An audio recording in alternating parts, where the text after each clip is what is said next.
Picture this. It's June 1982. You're standing trackside at the Circuit de la Sarthe in Le Mans, France. The air is thick with humidity and the smell of high-octane fuel. Around you, 250,000 spectators are pressing against the fences, craning their necks, cameras raised. They're waiting for something extraordinary. And then they hear it. A sound that doesn't belong to this world. A banshee wail that rises from the Mulsanne Strait like a mechanical scream. It gets louder and louder, and then suddenly, there it is. A silver and blue missile, impossibly low to the ground, moving at a speed that makes your brain refuse to process what your eyes are seeing.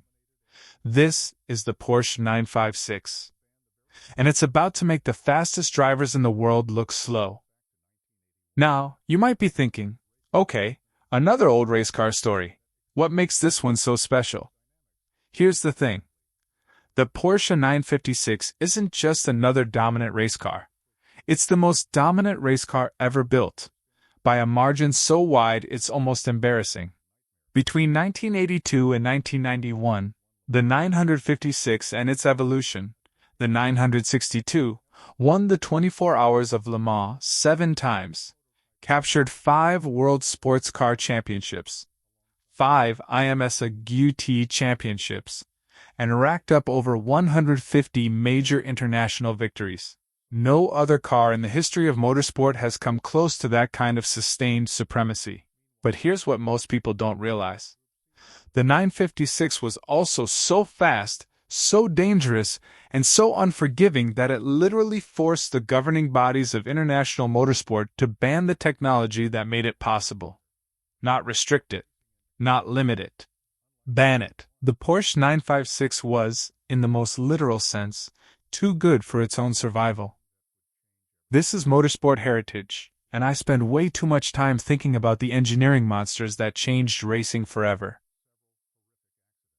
If you're someone who obsesses over the golden era of Group C prototypes, the raw terror of ground effect aerodynamics, or the stories behind the most legendary race cars ever built, make sure to hit the subscribe button and give this video a thumbs up if this helps you out. Now, let's get into it. To understand why the 956 became motorsport's most beautiful nightmare, we need to rewind to 1981.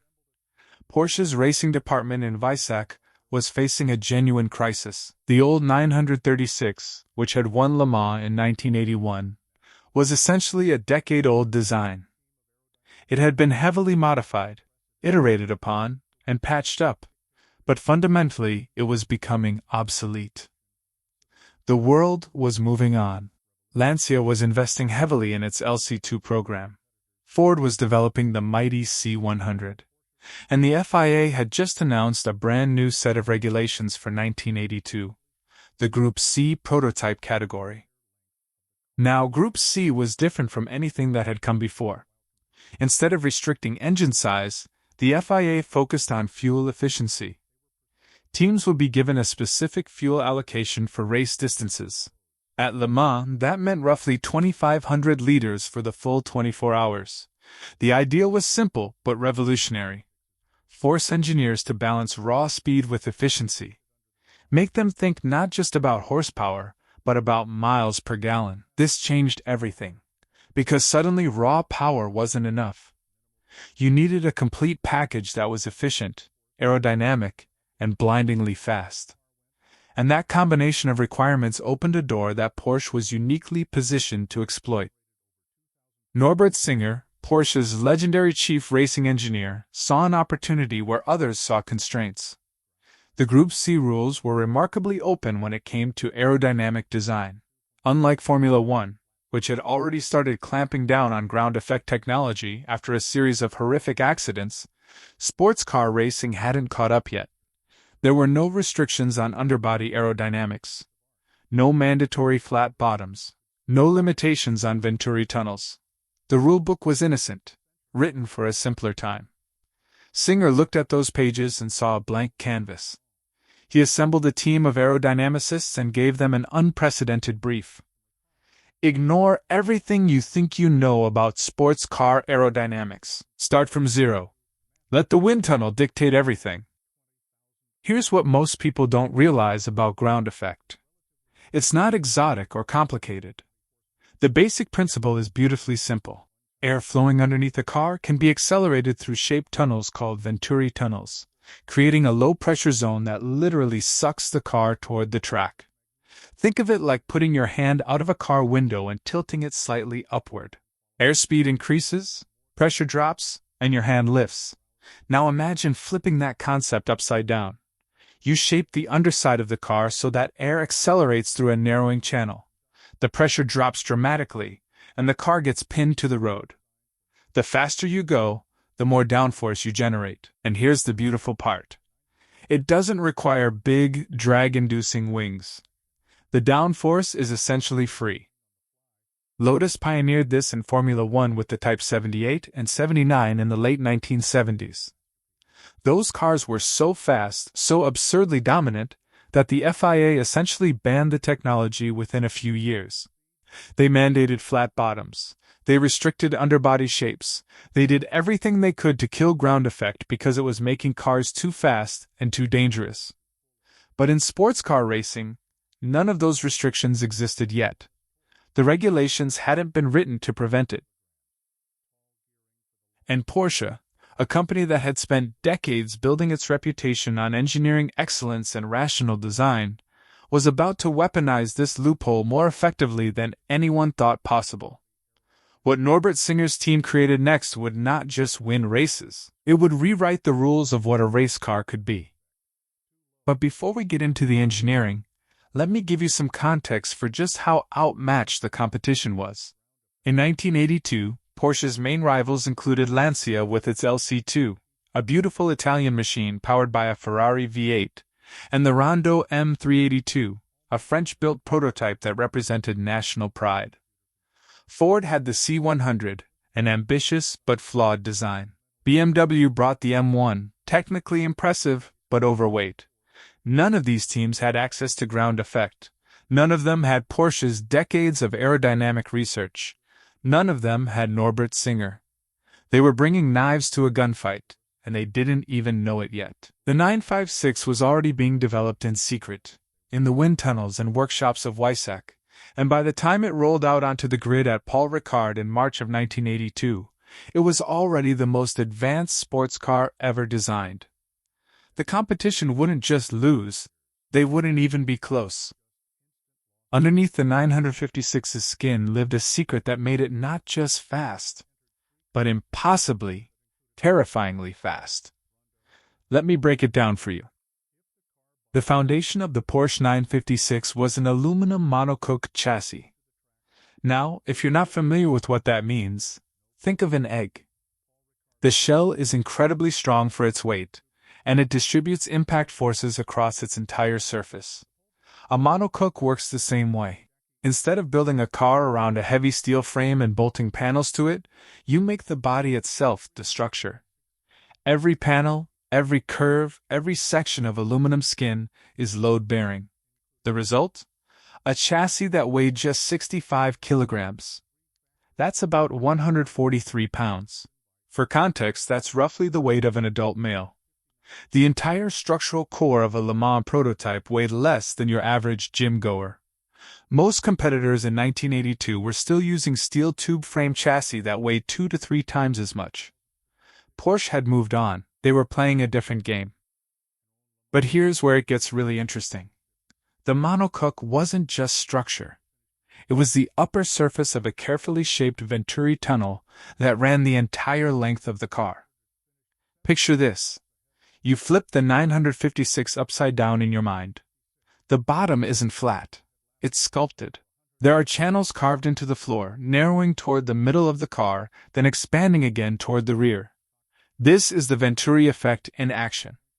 Air enters at the front of the car, gets compressed as it flows through the narrowing tunnel, speeds up dramatically, and then exits at the rear.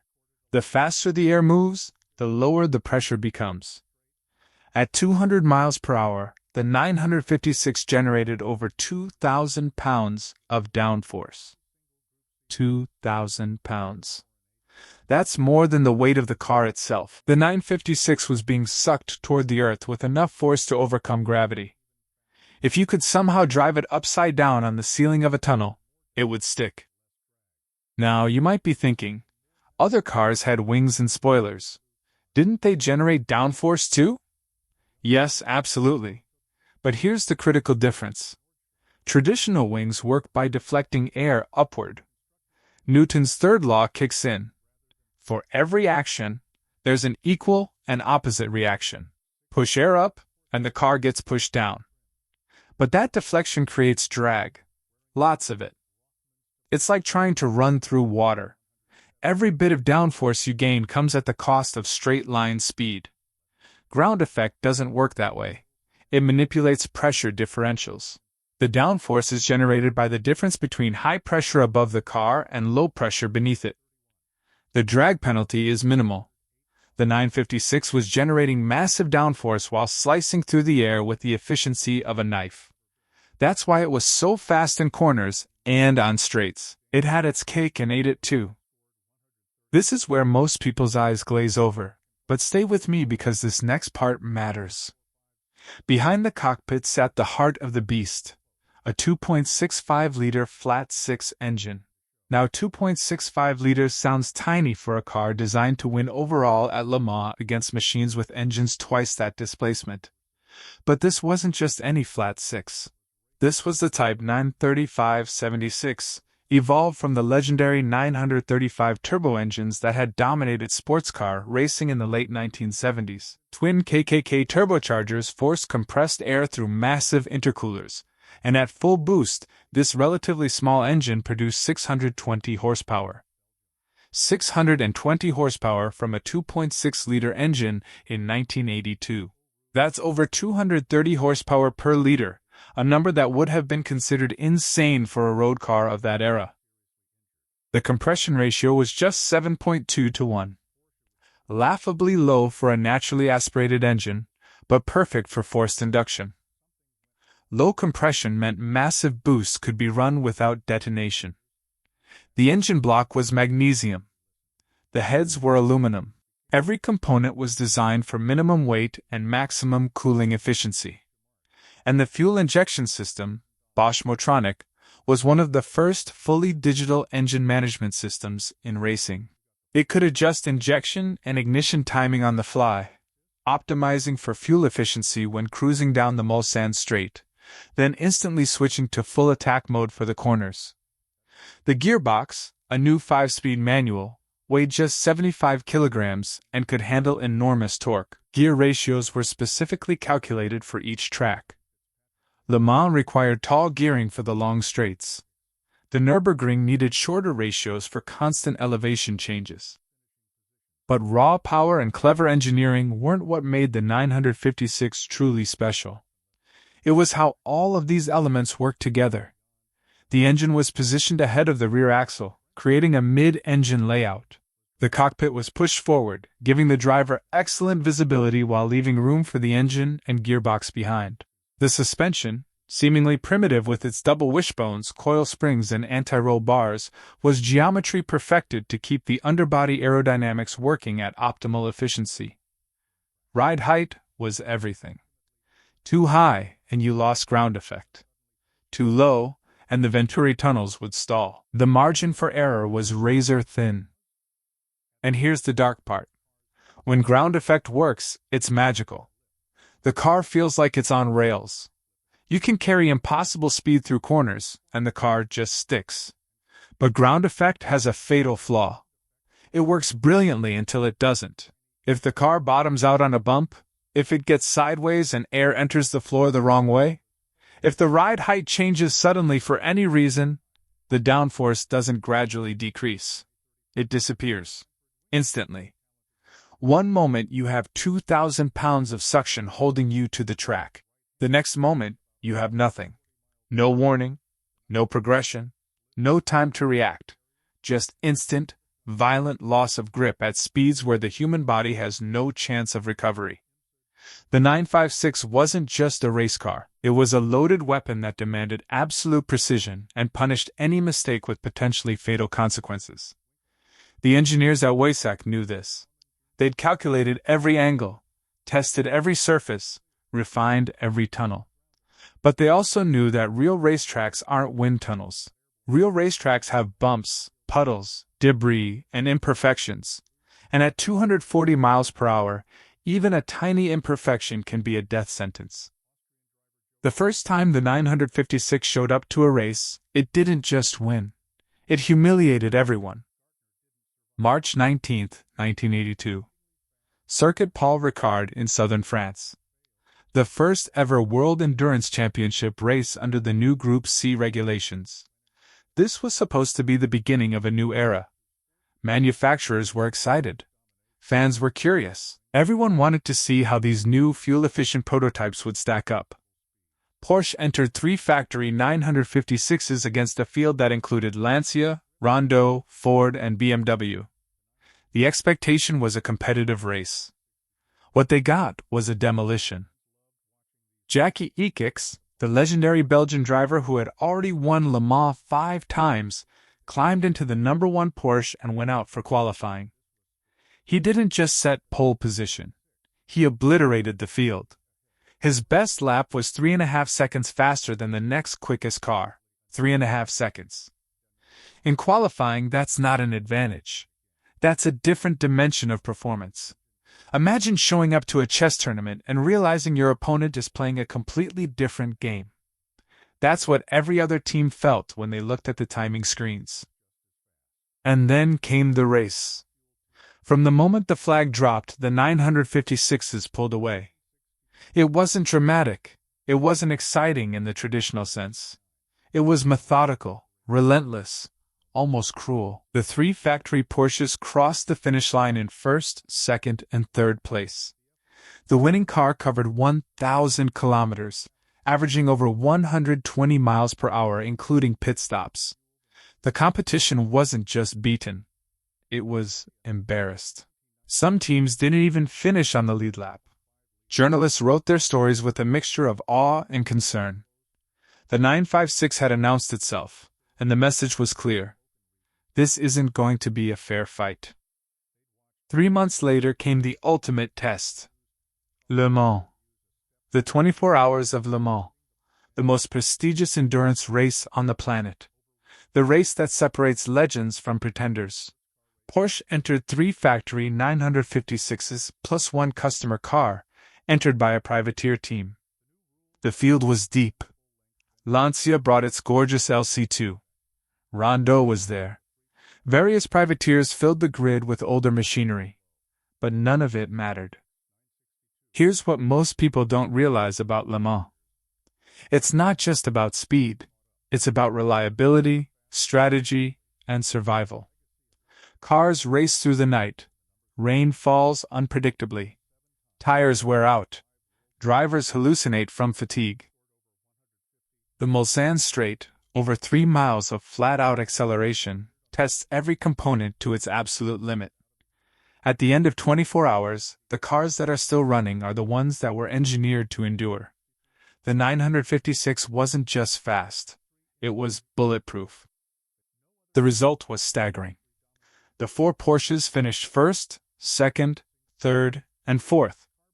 The winning car, driven by Jackie Ickx and Derek Bell, completed 359 laps, breaking the distance record that had stood since 1971. They averaged 126.8 miles per hour for 24 consecutive hours. Think about that for a second. Imagine driving your road car on the highway at 127 miles per hour without stopping. Now imagine doing it for an entire day and night, through traffic, through darkness, through potential rain, while being pushed to your physical and mental limits.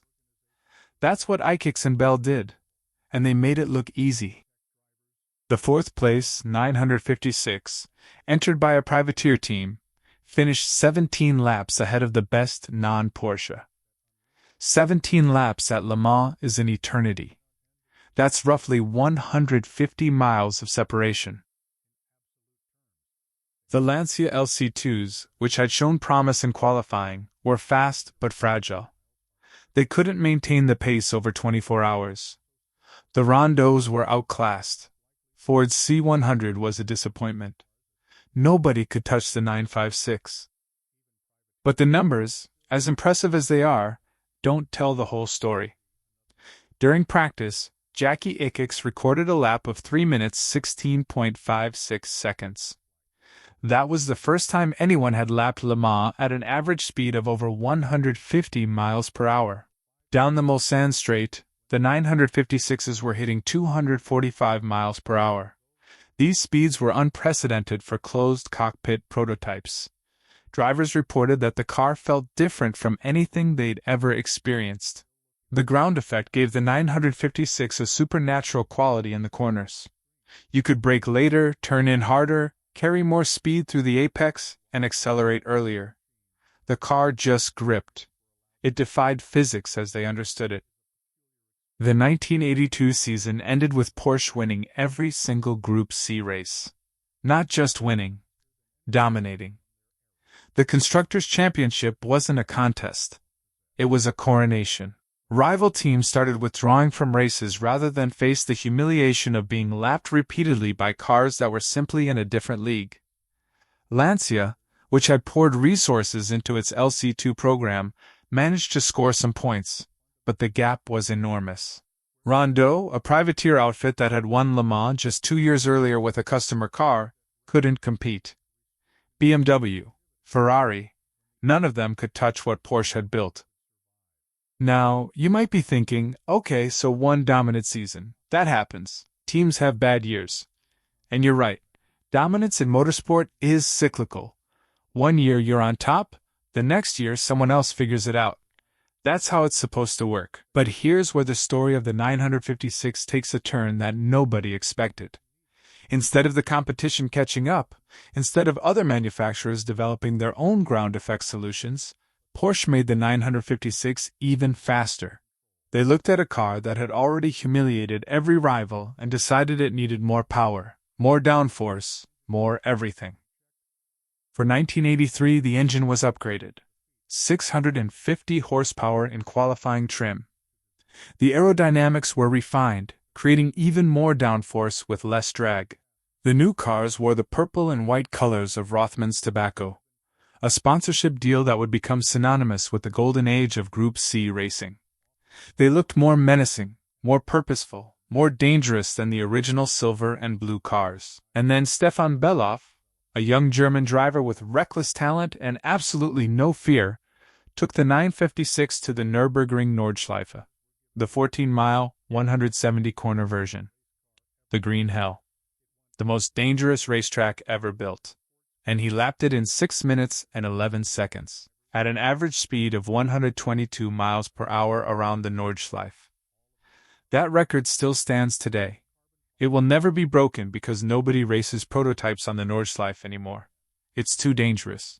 The track claimed too many lives, and Stefan Bellof, the man who set that impossible record, was about to discover just how unforgiving the 956 could be. The 956 was fast enough to kill, and in the hands of privateers who couldn't control it, it did exactly that. Let me take you back to May 8, 1983.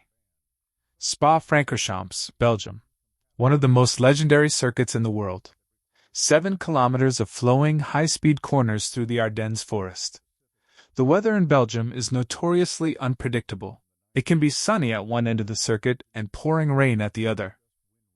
On this day, the conditions were terrible. Rain turning to drizzle, visibility near zero, standing water on the track surface. Most drivers were being cautious. Stefan Bellof was not most drivers.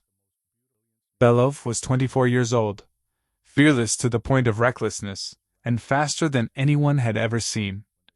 He'd already set that impossible Nürburgring record. He was being tipped as the next great German racing driver, a successor to the legacy of Stefan Bellof. He was driving a factory 956 in the World Endurance Championship race, and as he approached Eau Rouge, that famous uphill sweep that drivers take flat out, something went wrong. Now, here's the thing about Eau Rouge. It's one of the most dangerous corners in motorsport, not because of its layout, but because of what happens if you get it wrong.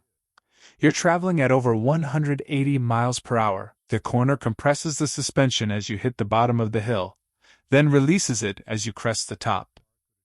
In a ground effect car, that compression and release cycle is critical.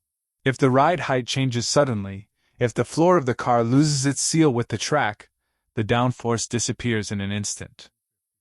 Something happened to Bellof's 956. Maybe the ground effect stalled as the car crested the hill. Maybe he hit standing water that disrupted the airflow under the car.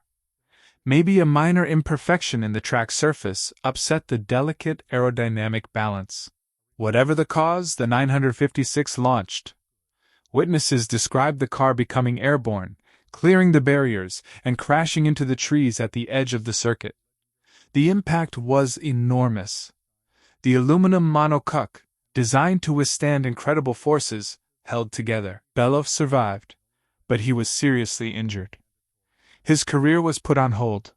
His confidence was shaken. And that should have been a warning. It should have made people sit up and pay attention to what the 956 was capable of when things went wrong. But nobody listened. Nobody wanted to listen. The 956 was too fast, too dominant, too commercially successful for anyone to admit it might be fundamentally dangerous. And in 1983, Porsche made a decision that would have catastrophic consequences. They started selling 956s to privateer teams. Now, you might be thinking, so what? Lots of race cars are sold to privateers. And you're right. Customer cars are a staple of sports car racing. But here's the crucial difference. When Porsche sold you a 956, they sold you the exact same car the factory team was racing. Not a detuned version. Not an inferior copy. The full weapon. The complete ground effect monster that was winning Le Mans. The car cost 1.8 million Deutsche Marks, roughly $700,000 at the time. That sounds expensive until you realize it bought you Le Mans winning technology, and 28 customer 956s were built. Privateer teams like Jost Racing, Creamer Racing, and John Fitzpatrick Racing suddenly had access to the most advanced sports car ever designed. The grids were flooded with 956s. Some races had 15 or more entered. It wasn't uncommon for Porsche 956s to occupy every position in the top 10. For the fans, it was incredible. For the sport, it was problematic. But for the drivers, especially the less experienced privateer drivers, it was potentially fatal. Here's what most people don't realize about ground effect. It demands absolute precision. The factory drivers had spent hundreds of hours learning the car's quirks, understanding exactly how to keep the Venturi tunnels working at optimal efficiency. They knew the margin for error. They knew what happened when the car bottomed out. Privateer drivers didn't have that training. Many of them were gentleman drivers, wealthy enthusiasts who had bought their way into professional racing. They were talented, certainly, but they didn't have the factory driver's deep understanding of the 956's temperamental nature. And the 956 did not forgive mistakes. June 23, 1985. Le Mans, during practice. French driver Jean-Pierre Jarier was pushing hard in a privateer 956, heading down the Mulsanne straight at approximately 240 miles per hour. At that speed, the car generates its maximum downforce. The Venturi tunnels are working perfectly, sucking the car to the track with thousands of pounds of force. Everything feels stable. Everything feels controlled. And then, without warning, something disrupted the airflow under the car. Maybe it was a tiny imperfection in the tarmac. Maybe the car hit a bump that momentarily compressed the suspension. Whatever the cause, the effect was instantaneous and terrifying. The 956 pitched upward. At 240 miles per hour, the flat bottom of the car became a wing. Instead of generating downforce, it generated lift. The car left the ground, and not just slightly. It performed a complete backflip. 2,000 pounds of aluminum and magnesium and carbon fiber, flipping end over end at a speed that most people can't even comprehend. The footage is horrifying. The monocoque held together, a testament to Porsche's engineering, and Jarier walked away. But he shouldn't have. By every law of physics, by every safety standard, A 240-mile-per-hour backflip should be fatal. Jarier survived by pure luck. The racing authorities were horrified. The footage was replayed on news broadcasts around the world. Sponsors were nervous. Drivers were terrified. But the 956 kept racing. The commercial pressure was too great. The crowds were too big. The money was too important. And the deaths were still to come. May 31, 1985. Motorsport Park, Canada. Manfred Winkelhock, a talented German driver, was racing a Kramer-entered 956 in an IMSA Grotte Championship event. Approaching turn 2, a fast right-hander taken at approximately 140 miles per hour, the car suddenly snapped sideways. The ground effect was lost instantly. There was no correction possible. No time to react. The 956 slid off the track, hit the barriers, and burst into flames. Winkelhock was killed instantly. He was 34 years old. 1 year later, almost the same date, almost the same corner, Motorsport Park again. Austrian driver Joe Gartner was pushing hard in his privateer 956. The car got airborne. Witnesses said all four wheels left the ground simultaneously. The car crashed heavily, the fuel tanks ruptured. The car exploded in a ball of fire. Joe Gartner didn't survive. He was 32 years old. The pattern was becoming impossible to ignore. The 956's ground effect made it blindingly fast, but inherently unstable. When it worked, the car was glued to the track with supernatural grip. When it failed, the transition from maximum grip to zero grip was instant and often fatal. The car didn't slide gradually. It didn't give drivers time to catch it. It simply switched off. One moment you're cornering at impossible speed. The next moment you're a passenger in a 2-ton missile with no steering, no braking, no control. The bodies were piling up, and racing authorities were finally starting to ask uncomfortable questions about whether a car this fast, this unforgiving, this dependent on aerodynamic perfection should be allowed to race at all. The rulebook was finally closing in. But Porsche wasn't going down without a fight. Now, you might be thinking, why didn't they just ban ground effect immediately after the first death? And that's a fair question. The answer is complicated, and it reveals a lot about how motorsport governance actually works behind closed doors. Here's the thing. Racing organizations don't make decisions in a vacuum. They respond to pressure from multiple directions simultaneously. Sponsors want safety because dead drivers generate bad publicity. Manufacturers want performance because speed sells cars. Fans want excitement because nobody pays to watch boring races. And teams want to protect their investments because they've spent millions developing cars under the existing rules. Balancing all of these competing interests is messy, slow, and often tragically late. The FIA was in a bind. The 956 and its evolution, the 962, were bringing enormous crowds to sports car races. Television ratings were strong. Sponsorship money was flowing. Porsche's domination might have been boring for purists who wanted competitive racing. But fans loved watching these beautiful, brutal machines circulate at impossible speeds. There was genuine excitement about Group C racing, something that had been lacking in the previous decade. Banning the technology that made the 956 so fast would alienate Porsche, potentially kill the category, and destroy the commercial momentum that the FIA had worked so hard to build. But the body count was rising. And eventually, even the most commercially minded organization has to draw a line. The first restrictions came in 1986. The FIA mandated that all Group C drivers must have their feet positioned behind the front axle line. This was specifically targeted at the 956.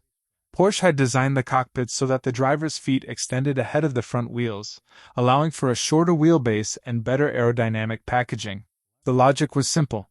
If a car's floor stalls and generates lift, the driver's feet and legs are the first things to hit whatever the car runs into. By moving the feet behind the front axle, you reduce the likelihood of catastrophic leg injuries in frontal impacts. It was a safety measure disguised as a technical regulation, and everyone knew it. Porsche responded exactly the way you'd expect Porsche to respond. They didn't complain. They didn't lobby. They didn't threaten to leave the sport. They simply engineered their way around the problem. The result was the 962, essentially a 956 with a longer wheelbase that moved the pedals back behind the front axle line. The 962 was just as fast, just as dominant, just as dangerous.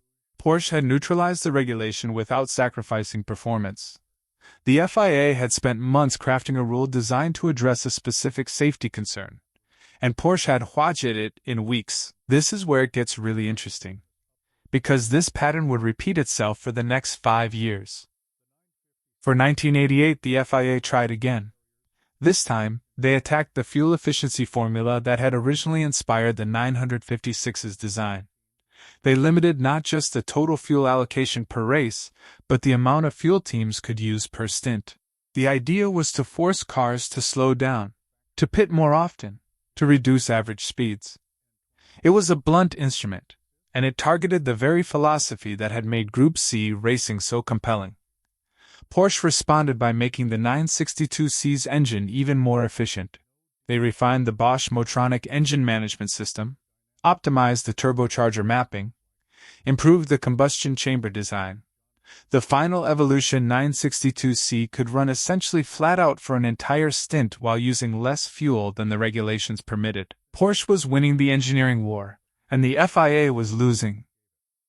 Let me give you some context for just how dominant the 962 had become by this point. In 1987, the 962 swept every major endurance race: Le Mans, Daytona, Spa, Monza, Fuji. Porsche won them all. The factory team and privateers combined for over 30 victories in a single season. The gap between the 962 and its nearest rival, the Jaguar XJR9, was consistently several seconds per lap. Jaguar, backed by Tom Walkinshaw's formidable racing operation and powered by a massive V12 engine, was the only team that could occasionally challenge Porsche. But occasionally wasn't enough. The 962 was simply too well-rounded, too reliable, too aerodynamically advanced for anyone to beat over race distance. The Manufacturers' Championship in 1988 told the whole story. Porsche scored over 300 points. Jaguar managed less than 200. Everyone else was fighting for scraps. The crowds were still coming. The speeds were still increasing. And the governing bodies were still struggling to find a way to slow these cars down without killing the spectacle. Here's what most people don't realize about the FIA's dilemma. They couldn't just ban the 956 or 962 by name. That's not how regulations work. You can't write a rule that says Porsche is not allowed to win. You have to target technologies, not teams. And Porsche was so good at adapting to new rules that every targeted restriction was neutralized within months. The FIA would write a rule. Porsche would engineer around it. The car would keep winning. The FIA would write another rule. Porsche would adapt again. It was a game of chess, and Porsche was always 3 moves ahead. The commercial reality made everything worse. The 956 and 962 were generating enormous television audiences. Sponsors were paying premium rates for exposure during Group C races. The 24 Hours of Le Mans, which had been struggling with relevance in the late 1970s, was now the most watched motorsport event in the world outside of Formula One. Porsche's dominance was creating a narrative, a story that casual fans could follow even if they didn't understand the technical details. The silver and purple cars were becoming cultural icons. Banning them would be commercially suicidal. But then came the deaths of Winkelhock and Gartner, and the tone changed. The backflip footage of Jerrier's crash was being replayed endlessly on television. Safety advocacy groups were putting pressure on racing organizations. Other manufacturers were quietly telling the FIA that they wouldn't enter Group C unless the regulations were changed to level the playing field. Jaguar, Mercedes, and Nissan all indicated that they would invest in Group C only if the 962's advantages were neutralized. The commercial balance was shifting. The cost of maintaining the status quo was becoming higher than the cost of change. And there was one more factor that nobody talked about publicly, but everyone understood privately. Formula One was jealous. Group C was stealing television audiences, sponsorship money, and cultural relevance from what the FIA considered its premier category. Jean-Marie Bellister, the FIA president, was a former Formula One team owner. His loyalty lay with open-wheel racing, not with sports car prototypes that were making F1 cars look slow by comparison. The political winds were blowing against Group C, and the 962 was caught in the storm. The first real kill shot came not from safety concerns, but from engine regulations. In 1989, the FIA announced that from 1991, Group C would adopt 3.5-liter naturally aspirated engines, essentially Formula One engines with minor modifications. No more turbos, no more fuel efficiency formula, no more massive displacement engines with boost. The existing Group C cars, including the 962, would be rendered obsolete overnight. The turbo engines that had powered the 956's domination would be banned. The fuel allocation rules that had inspired its efficiency-focused design would be eliminated. Everything that made the 956 special would be outlawed. Porsche saw the writing on the wall.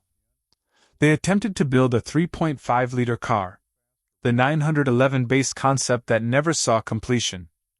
But the new formula required a completely different design philosophy. The engine needed to rev to 12,000 revolutions per minute. The chassis needed to be redesigned for a different weight distribution. The aerodynamics needed to be recalculated for a car that relied on engine power rather than turbo boost. Porsche, for the first time in a decade, was behind. They withdrew from sports car racing at the end of 1991. The 956 and 962 era was over. Not because they couldn't win anymore, because the rules had finally caught up.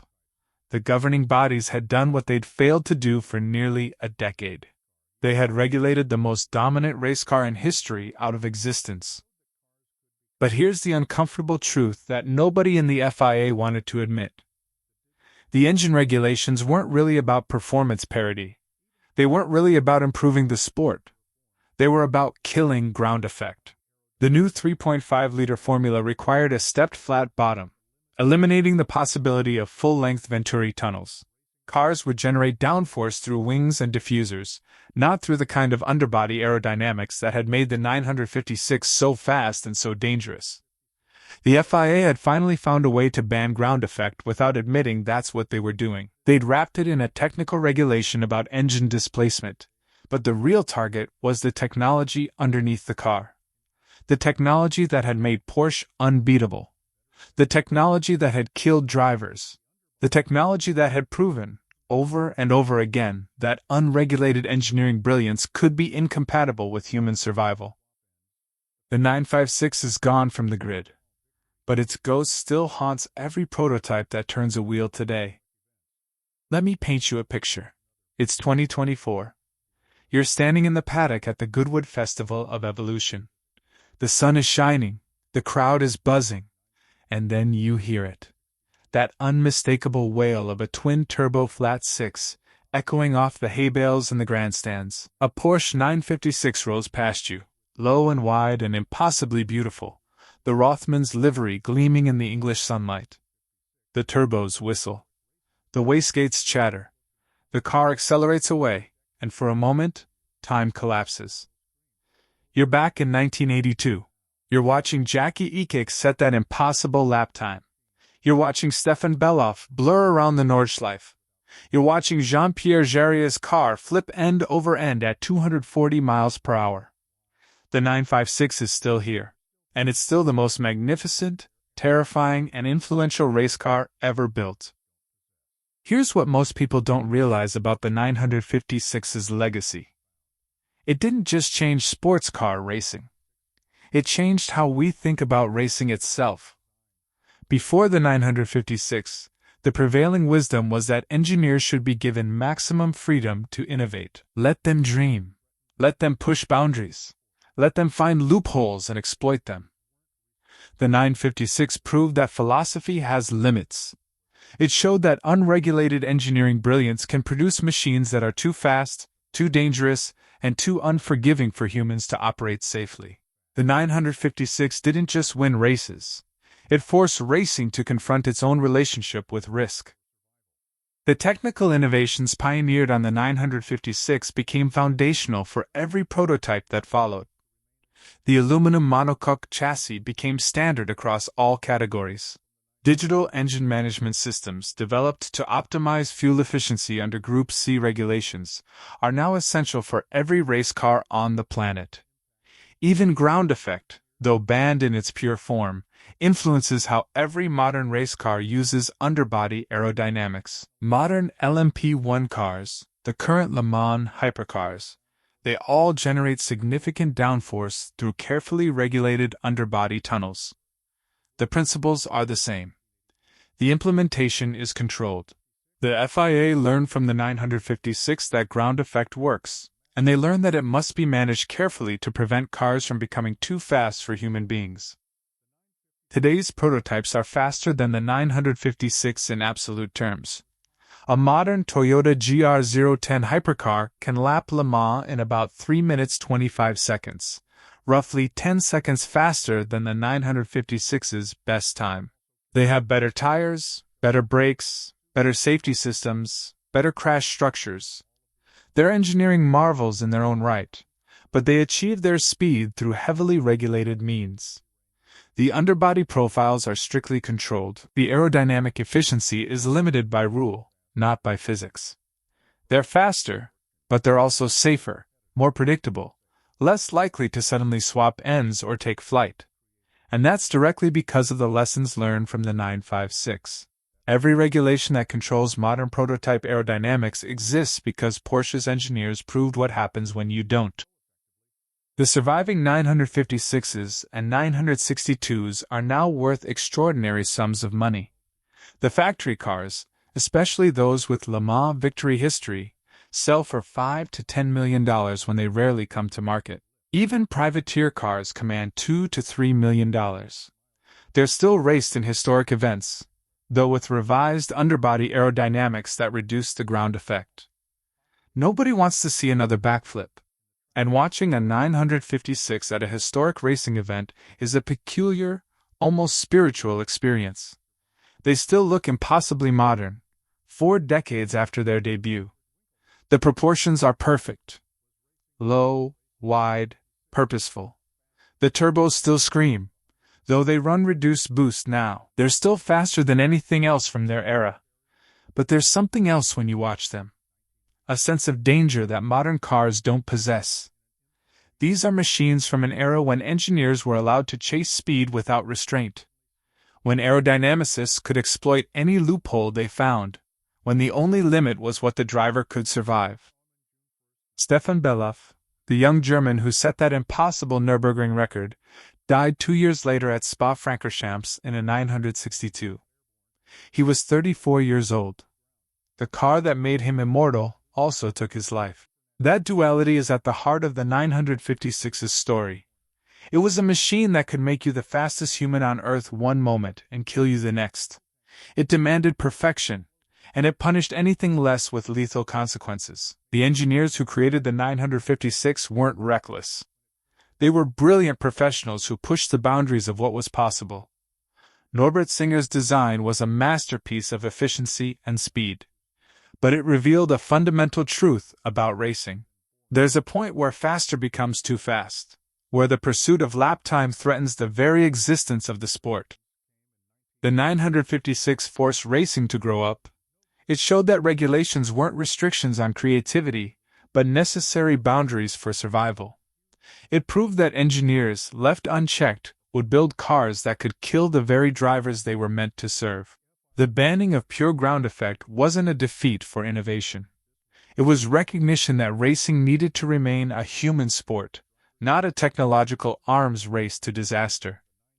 Modern racing is safer because of the lessons learned from the 956. Cars still generate massive downforce, but through regulated means that prevent sudden loss of control. They're still incredibly fast, but within parameters that allow for driver error. The spectacular crashes still happen, but drivers walk away from impacts that would have been fatal in 1985. And that brings us to the ultimate question. Was the 956 too good? Too fast? Too dangerous? All of the above. The 956 was a beautiful monster. A brilliant mistake. A warning written in carbon fiber and turbo boost. It showed us what was possible when engineers were given free rein, and why they should never be given free rein again. The regulations didn't ban the 956 specifically. They banned the entire philosophy that created it. The 956 remains frozen in time, the fastest, most dominant, most dangerous prototype ever to turn a wheel in anger. A reminder that in racing, as in life, sometimes you can be too good for your own good. What do you think about the 956? Was it racing's greatest achievement or its most beautiful mistake? Drop your thoughts in the comments below. I read every single one.